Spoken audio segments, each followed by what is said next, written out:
শখ করে গাছ লাগানোর পরে গাছের যদি কোনো সমস্যা হয় তাহলে মনটাই কিন্তু খারাপ হয়ে যায়। আমার ছাদ বাগানে পুঁইশাক লাগিয়েছি, কিন্তু পুঁইশাকের পাতাগুলো কেমন যেন কুঁকড়িয়ে গেছে।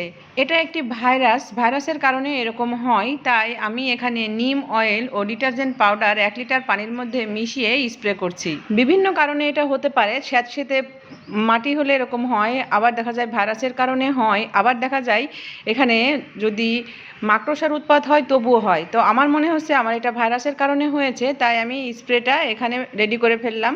আমি আর বাইরে থেকে কিছু কিনলাম না, ঘরোয়া উপায়ে আগে এর ট্রিটমেন্ট করে দেখি। যদি ঠিকঠাক এটা সেরে যায় তাহলে তো আলহামদুলিল্লাহ, না হলে বাজার থেকেই কিনে নিয়ে আসতে হবে।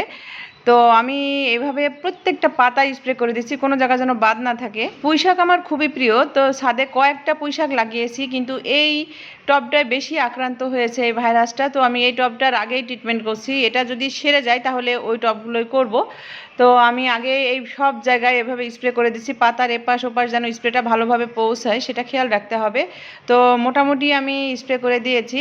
আর পাশে যে গাছগুলো আছে সেই গাছগুলো এখন আর স্প্রে করব না, আগে দেখা যাক এই গাছটার কি অবস্থা দাঁড়ায়। এই স্প্রেটা কিন্তু সপ্তাহে 1 দিন ব্যবহার করতে হবে। তো আমি আজকে ব্যবহার করছি এবং আগামী শুক্রবারে আবার ব্যবহার করব। আর দেখুন এই গাছগুলো মোটামুটি ভালো আছে আলহামদুলিল্লাহ। তো সবাই ভালো থাকবেন।